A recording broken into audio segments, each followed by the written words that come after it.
crois pas à la magie noire. Je ne crois qu'au pouvoir. Regardez ce qu'il arrive à Rust. Oh non. Oh non. Oh mon Dieu. Bon, allez, commençons. Bon. Pardon. Ah, c'est bon, ça y est. On va vous parler, les gars, de Bryce Mitchell. Donc forcément, le podcast ne vous pouvait pas démarrer autrement. Bryce Mitchell qui va affronter Jean Silva, le plan de l'UFC. Ce que je souhaite, c'est KO premier round. Jean Silva. Et... Ce que tu souhaites ? Ah, ce que je souhaite. J'espère, vraiment, j'espère qu'il va se prendre une toise de l'espace, Bryce Mitchell. Ouais. Ah, t'es comme ça, toi ? Ouais, je suis comme ça. Pourquoi ? Je suis comme ça. Bah, là, il m'a un peu saoulé, je te dis. T'as ce côté, pas stylistiquement, hein, mais en fait, tu peux être divertissant jusqu'à ce que tu franchisses certaines étapes. Et c'est vrai que là, moi, je suis un peu descendu du train Bryce Mitchell. Et tu vois, je me dis, pour ça, tous les mecs qui vont peut-être regarder les sports de combat, les choses comme ça, qui se disent, bah, la plupart des mecs, ils sont un peu perchés. Bon, Bryce... Tu souhaites qu'il se prenne un KO ? Là, je souhaite... Non, bah alors... Je souhaite qu'il se prenne un KO. Pas forcément, non, parce qu'on n'est pas... Surtout que j'ai pas envie qu'il se prenne un truc façon... Merde, comment ça... Quel combat où il s'est pris, voilà. Pas façon Josh Emmett, mais je souhaite que Jean Silva fasse une... C'est surtout, je souhaite que Jean Silva fasse une performance de fou, parce qu'aujourd'hui, en fait, avec Jean Silva, on sent que... Bah, le ciel est la limite s'il s'impose et ça ferait du bien à la catégorie featherweight. Alors que si Bryce Mitchell gagne, on aura une post-fight interview de Bryce Mitchell, on aura une conférence de presse de Bryce Mitchell, plus ça ne change rien sportivement à ce qui se passe dans la catégorie. Enfin, je pense que ça emmerderait tout le monde. Alors que si Agent Silva, même si l'agent Silva commence aussi à un peu péter les câbles, je sais pas si t'as vu les dernières vidéos là, où il était en train de... Ça... En vrai, c'est pour ça que je le kiffe ce combat, c'est que c'est un combat au-delà du fait que visiblement Bryce Mitchell pour lui c'est le bien contre le mal, mais ça devient une guerre biblique. Les deux sont à moitié fous. Ah non, mais vraiment, en fait, c'est pour ça que je kiffe ce combat, c'est que par contre, on n'en aura plus jamais des comme ça là. À moins qu'il y ait une brèche qui s'ouvre sur Terre façon Warhammer ou j'en sais rien, c'est que des démons rentrent vraiment et que là ça devienne un autre sport. C'est ce qu'on aura de plus proche d'un duel biblique visiblement. Donc moi en vrai je kiffe parce qu'on n'a jamais vu ça quoi. En même temps ça dit, Bryce Mitchell a raison, c'est vrai que lui envoyer comme ça des démons, des femmes nues pendant qu'il dort pour l'empêcher de dormir. Non mais tu vois, enfin honnêtement, moi je trouve qu'il a dépassé les bornes aussi. Il les a salement déplacés. Allez c'est parti, générique. Soit. Avec Winamax, ton premier dépôt est doublé jusqu'à 100€ en pari gratuit. Dépose 100€, 100€ en pari gratuit, plus 10€ avec le code LASUEUR10, 210€ pour parier. Attention, les jeux d'argent sont interdits aux mineurs. Jouer n'est pas une alternative au travail et ne permet pas de s'enrichir, donc jouez de manière responsable. De toute façon, on enchaîne, parce qu'on était parti sur Jean Silva. Et c'est vrai que là aussi, avec Rust, ce qu'on disait, je sais pas si on l'avait dit en podcast, mais c'est vrai que Jean Silva, nous, on se dit que pour l'instant, tout passe parce qu'il gagne. Et donc, en gros, on se dit, bon, ce côté un peu cringe, ça passe. Mais c'est vrai que là, quand tu commences en plus à chercher des gens dans la rue, ça fait plus rire grand monde. Tu sais, c'est un peu comme les mecs qui font des pranks, mais il y a absolument rien de marrant là-dedans, tu vois. Bah, pour donner le contexte, si c'est de la même vidéo dont on parle, c'est une vidéo qui a été postée, je crois, avec Caio Borralho et Full Violence, où Jean Silva est moitié dans un bar et il y a un mec qui est devant lui, qui est immobile et Jean Silva lui fait ok, t'es ok que je te mette une grosse droite dans ta gueule? Et en gros, du coup, tout le monde s'interpose, mais même pas en mode bagarre, mais même pas non plus en mode van, parce que le mec ne se marre pas trop. Tu m'étonnes. Bah, en fait, ouais, et en gros, moi j'ai pas compris non plus parce que il va jamais le faire, tu vois. Enfin, oui, il est peut-être, on dit qu'il est fou dans la cage, Jean Silva, parce que pour ceux qui ne le savent pas, Jean Silva, en fait, il a expliqué que ça n'est pas lui qui est dans la cage, c'est qu'en fait, il a deux personnalités et que c'est son double qui est dans la cage. Et en gros, mais vraiment, en gros, il a expliqué que il a ce gars et c'est le gars qui s'appelle Lord. Reviens. Reviens, chef, on s'amuse. Et en gros, il a expliqué que ce double s'appelle Lord, le Lord assassin, et que c'est ce gars-là qui prend le contrôle, et que, en gros, il y a que sa femme qui sait le contrôler. Mais c'est vrai, hein, c'est réel. Enfin, c'est réel. Oui, j'en sais rien. En tout cas, il le dit. C'est réel. Je l'ai vu. Non mais. Et donc en fait, c'est ça. On a Jean Silva qui en même temps, je crois que c'était un de ses premiers combats dans une ligue mineure où en gros il s'accroche comme ça horizontalement à la cage. En gros, il s'accroche avec ses mains derrière à la cage, les pieds sont sur le mur de la cage verticale, et en gros, il est comme ça, il pousse, mais comme un démon. Il y a les moments où il aboie dans la cage, etc. Mais voilà, et son truc de double maléfique et de double personnalité. Donc voilà, on dit qu'il est fou avec tous ces trucs-là. Et puis le fait qu'il amène le globe terrestre, tout ça, un truc comme ça, qui est un peu relou d'ailleurs. Peu relou, mais c'était pas mal parce que c'était en rapport avec les théories platistes de Bryce Mitchell. Mais c'était un peu cringe, surtout que tu sais, quand tu commences à couper la parole de Jelani, je déteste ça. Exactement. En fait, c'est ça. C'est le faire une fois si tu veux, mais en fait, je ne connais pas beaucoup de gens qui aiment ce genre de, c'est même pas de l'humour mais de divertissement où en fait il y a le comique de répétition et il y a le comique de répétition puis il y a le comique de répétition puis il y a le comique de répétition et en fait tu vois ça devient relou. Là par exemple ça devenait relou, tu vois. En gros là c'est pareil, et en gros le bail de faire 40 fois la même vanne mais en parlant fort et sans avoir de trait d'esprit ou de quoi que ce soit, en fait tout le monde a l'impression de perdre son temps, personne n'aime ça, tu vois. Quand c'était pendant une conférence de presse où il y avait 12 autres combattants, donc littéralement, les journalistes voulaient entendre d'autres personnes que lui. C'est ça, les journalistes et les fans. Et en fait, donc on dit tout ça à propos de Bryce Mitchell, mais pour revenir à ce qui s'est passé là dans le bar, en gros, il dit au gars, ouais, toi, tu l'as eu celle-là dans ta gueule. Et en gros, mais en mode un peu, Jean Silva, pardon. Et là, donc, Caio Borralho s'interpose et mais en gros, tu sens que Jean Silva attend que Caio Borralho s'interpose, donc tout le monde sait que oui, ok, on dit qu'il est fou, mais il va pas vraiment le faire non plus. Donc tu sens que c'est un peu une mise en scène, mais elle est un peu bizarre parce que personne ne rigole trop et on sait tous qu'il ne le fera pas, et du coup, il est en même temps en mode retenez-moi. Enfin, c'est très bizarre. Il y a aussi le fait que Jean Silva commence à dire que c'est lui qui porte cette carte sur ses épaules. Je sais pas si on peut dire qu'il en est à ce stade-là quand même. Alors oui, c'est un des combats qui nous intéresse le plus.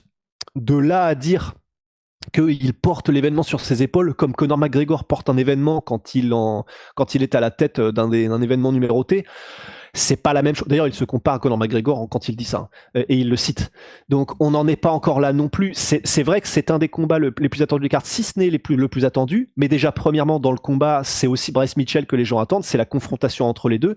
C'est pas comme si Jean Silva, son esprit, ses vannes, les gens n'attendent que lui dès qu'il dit quelque chose et machin.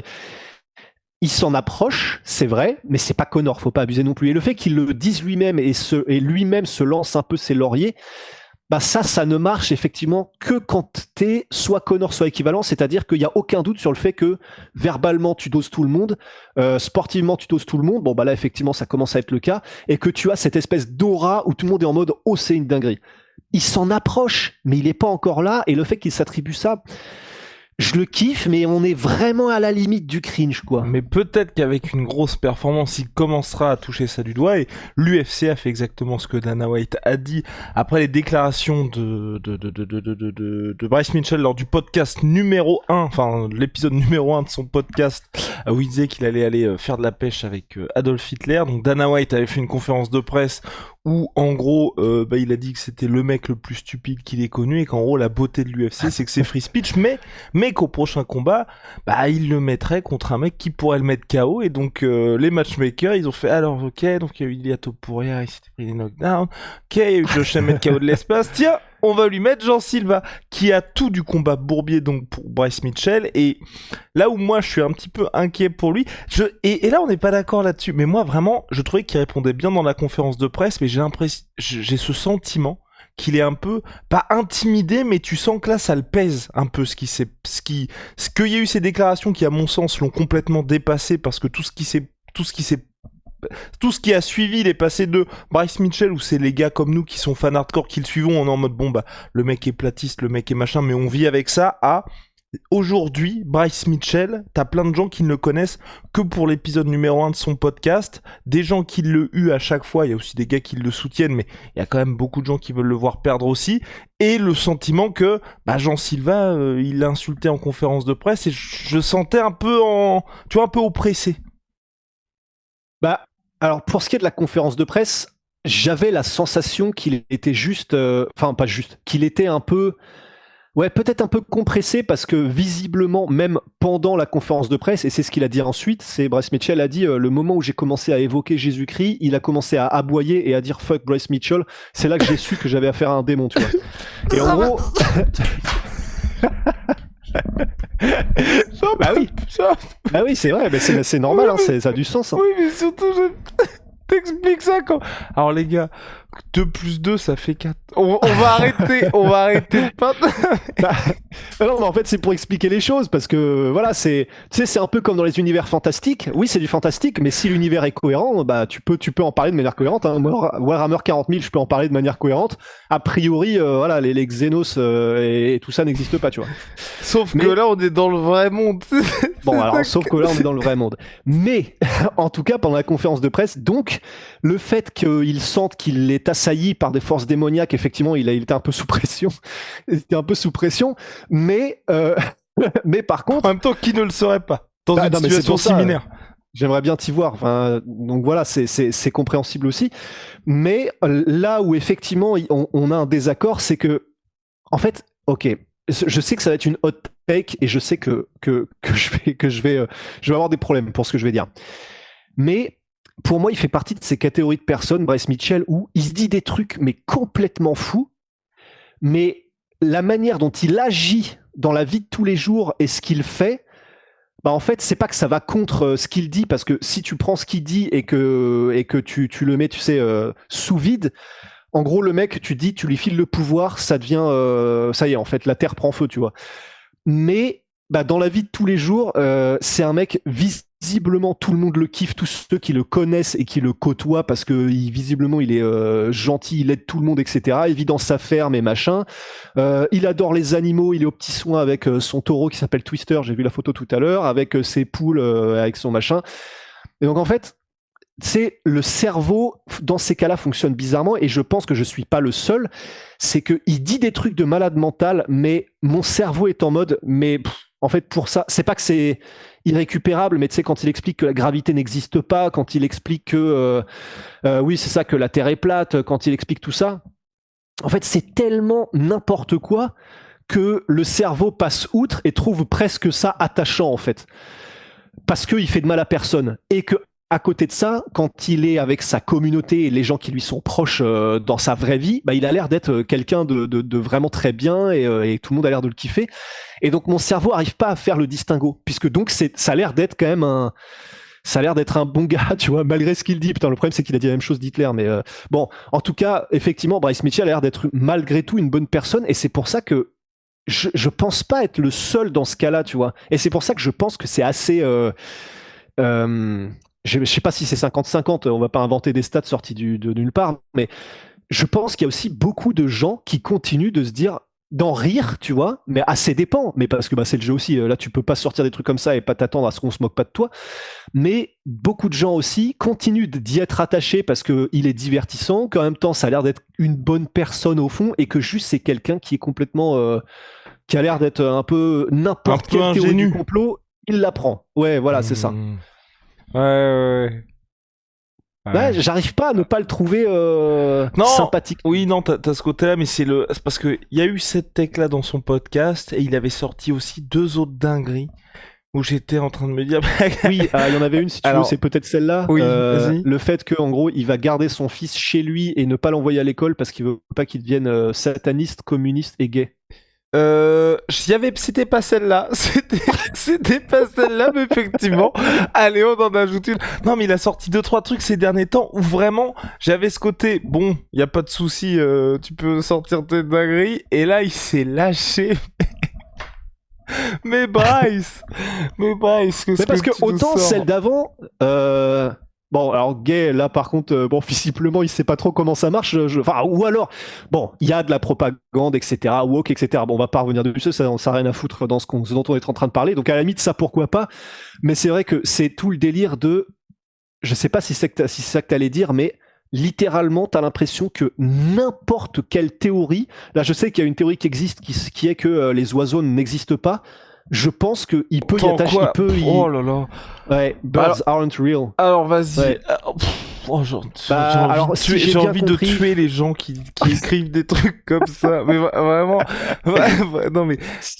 Faudrait que j'aille revoir, mais si j'ai bien compris, en fait, ce sont les gens qui disent que, en fait, il n'y a pas d'oiseaux, ça n'existe pas, mais que D'accord. ce sont que des espions, des robots espions, en fait. Attends, non mais, hey, si c'est pas nous qui avions tort, attends, je vais aller voir quand même. Bah attends, j'ai demandé à Perplexity, putain, faut que j'arrête avec cette intelligence artificielle, mais je vais quand même lui demander. Non, c'est pas possible. C'est pas Ah possible. non, mais je peux Non, c'est pas possible. Non mais c'est pour ça, et tu peux croire à tout. Et le problème, c'est qu'il y a des théories du complot qui ont été établies comme réelles, et à partir et parce que c'est vrai aussi, tu vois, enfin toutes les théories du complot sont pas non plus des conneries. Oui. Mais le problème, c'est que du coup, quand on est à, moi, le seul truc qui me dérange par rapport à ça, putain, faut qu'on reste dans le sportif, mais moi, le seul truc qui me dérange par rapport à ces trucs-là, c'est, il y en a certaines où je me dis quand même, genre la Terre est plate, je peux pas m'empêcher de me dire. En 2025, c'est scandaleux. En 2025, c'est En scandaleux. fait, en 2025, c'est scandaleux, et surtout dans ces cas-là, je peux pas empêcher de me dire, il y a des théories, tu vois, genre, par exemple, Epstein, où finalement il s'est avéré que c'était 100% réel. Tu vois, des trucs comme ça, où ce sur quoi a été fait le film Sound of Freedom, qui est extraordinaire, on vous le conseille, sur le trafic d'enfants, etc. Si on savait pas que ça existait, genre si on était il y a 10 piges et que quelqu'un dit ça, tu peux te dire ouais c'est n'importe quoi, c'est du complot, mais c'est possible. Enfin, c'est largement possible rationnellement, tu vois. Et la preuve, ça l'est. Et ça l'était. Autant des trucs comme la Terre est plate, à chaque fois je peux pas empêcher de me dire mais comment est-ce que, genre si par exemple moi là tout de suite je dis la Terre est plate, ça voudrait dire que moi je suis un imbécile, tu vois, j'ai même pas fait de master en mathématiques quoi que ce soit, et je saurais ça mieux que des milliers de scientifiques qui quand même, pour qu'ils soient tous de mèche autour du monde, faudrait quand même y aller, d'astronautes etc qui sont allés dans l'espace, encore faut-il croire qu'on est allé dans l'espace.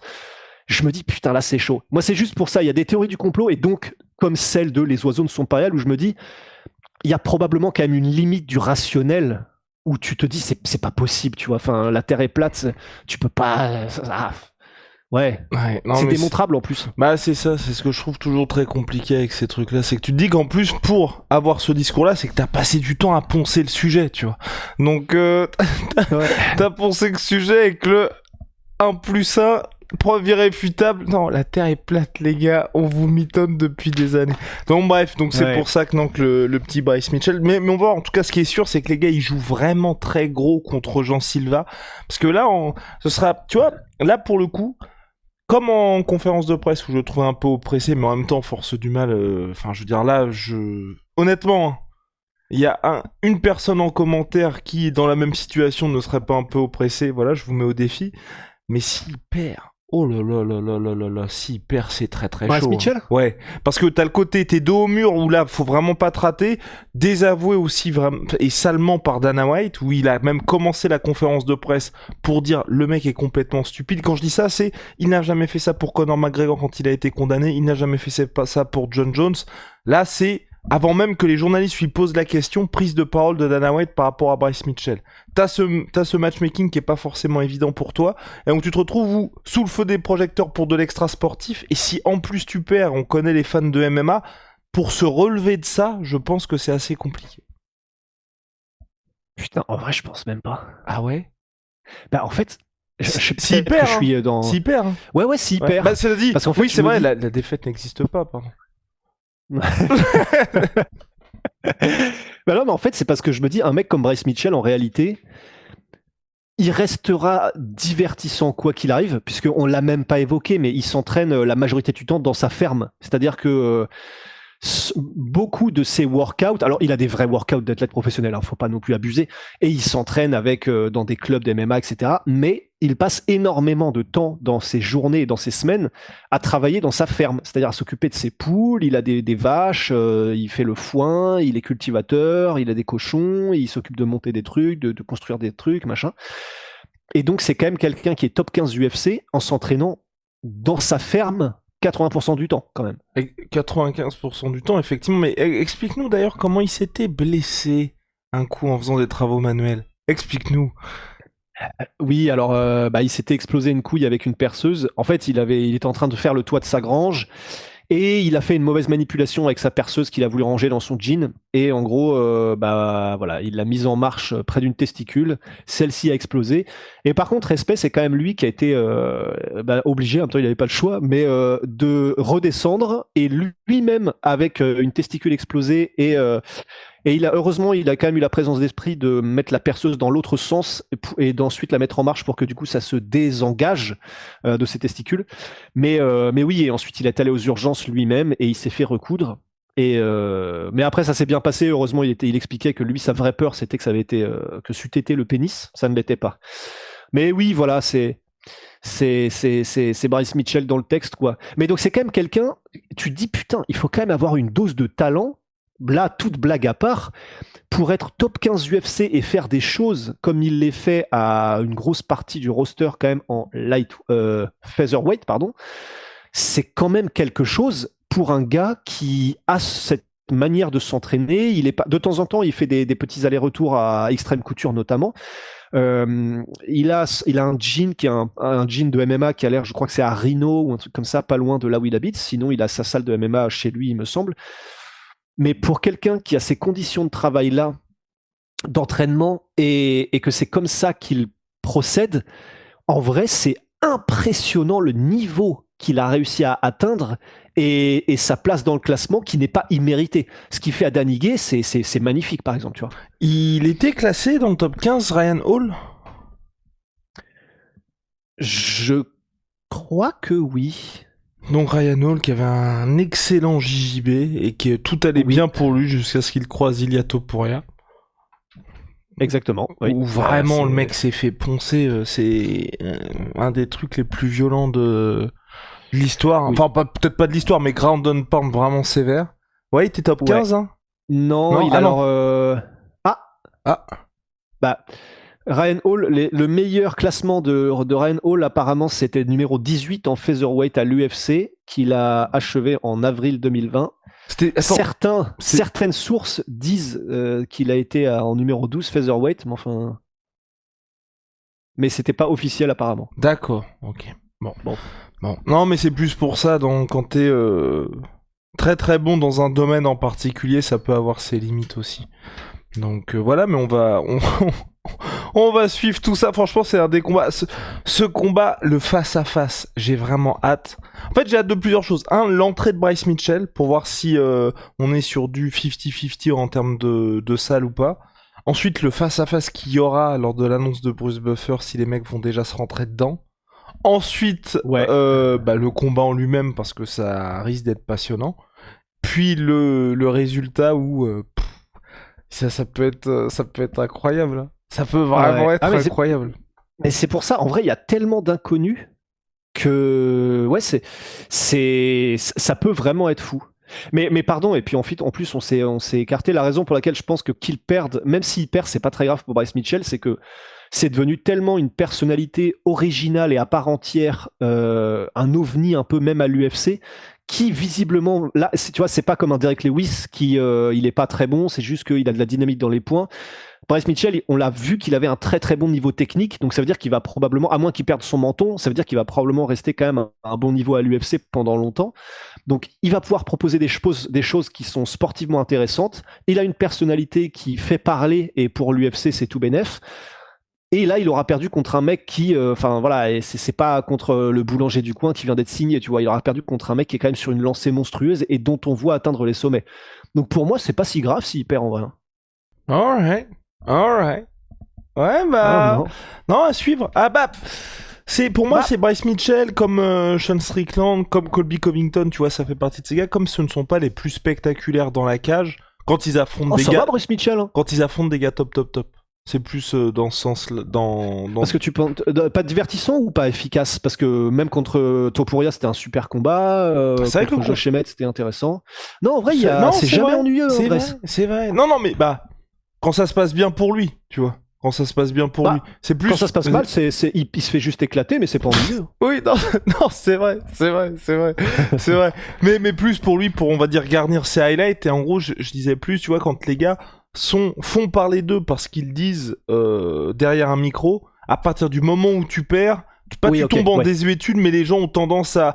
Déjà que là, c'est un peu compliqué de lui accorder du crédit avec tout ce qu'il raconte, mais bah, au moins les gens reprennent tout ça. Si tu commences en plus à perdre, les gens vont même plus s'intéresser, ils vont juste être bah continue de dire tes trucs. Les journalistes vont pas faire d'articles et les gens vont pas commenter non plus. C'est plus dans cette optique-là, et c'est vrai que l'UFC, les connaissant, tu vois, là ils lui mettent direct Jean Silva après son truc où vraiment Dana White a dit bon bah voilà ce qu'on te réserve Bryce Mitchell. Il pourrait vraiment se dire bon là on a notre strapontin parfait pour aller le passage obligé, et tous les prochains mecs qui sont un peu terrifiants chez les featherweight, on les fait passer par Bryce Mitchell. Ce que l'UFC pourrait faire. C'est vrai. Non, c'est vrai. C'est effectivement, il y a moyen que ça se passe comme ça. Et puis je te rejoins aussi dans le sens où tant que tu gagnes, ça va, mais tu sais, sinon ça me fait un peu penser à des gars. Enfin, en gros, dans l'esprit, ce serait dire des trucs de fou une fois, c'est un truc de fou. Si tu fais que dès que tu as une prise de parole, c'est pour dire des trucs toujours de plus en plus fous, en fait, paradoxalement, au bout d'un moment, ça devient la routine et donc ça n'est plus très intéressant. Et sinon, en fait, à la fin, tu deviens un peu... je pensais à Ryan Garcia, c'est-à-dire que Ryan Garcia, maintenant, plus personne ne s'intéresse vraiment à ce qu'il raconte, puisque oui, il dit des trucs de fou, mais on finit par s'en foutre, parce que oui, d'accord, tu dis des trucs toujours plus dingues et machin, mais bon, déjà, tu perds maintenant, et en plus de ça, ben... Oui, c'est si t'es parmi une foule de gens qui s'habillent en noir et blanc et que t'es multicolore, c'est incroyable. Si tout le monde est multicolore et que t'es multicolore, bah en fait, ça finit par être la routine. Bah c'est pareil pour les idées, tu vois. Enfin, un peu parler peut-être un peu foireux, mais tu vois ce que je veux dire, je pense. Cet instant philo nous a fait tous du bien. Ouais, putain, s'il te plaît, la petite philo du mardi 16h là, merci beaucoup. Ouais. Venez ici. En fait, oui. ce podcast-là, finalement, vous venez pour penser, pour réfléchir, grâce à nous. Oui. Revenez 30 secondes en arrière, réécoutez cette surdose. Non, mais en fait, c'était très mal amené, mais je pense que tu vois peut-être que les gens verront ce que je veux dire. Ah oui, on voit tout. Enfin, franchement, si, mais bon, en plus, l'avantage, c'est que c'est... Non, c'est très visuel, donc parfait. Parfait. Bref, les gars, on a... en fait, ok, et tu vois, pour finir, et pour être sûr, en gros, ce que j'avais en tête en disant ça, c'était... Ah mais on a compris, hein, je pense. Oui. Parce que en gros, tu vois, les gens qui se font des couleurs de cheveux incroyables, bah, en fait, je pensais à ça, mais je savais pas comment le dire. Je commence à parler québécois, tu sais.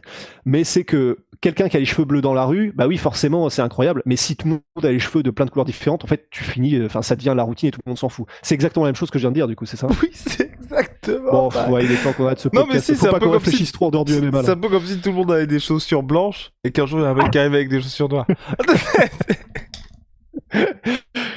Oh putain, c'est terrible. Bon, restons sur le sportif. Les gars, MyProtein, moins 30% minimum sur tout. Ça, je peux vous le montrer, ça. MySweetPea avec... Oui, par exemple, le mur est noir et blanc. Voilà. MyProtein est en couleur.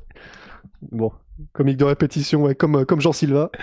Moins 30% sur tout MySweetPea avec le code la sueur et c'est minimum. Et puis holy moly, révolution dans les boissons énergisantes, thé glacé, boissons de réhydratation, milkshake, code la sueur 5 pour votre première commande, moins 5€. Et si vous avez déjà commandé chez eux, code la sueur 10, moins 10%. C'est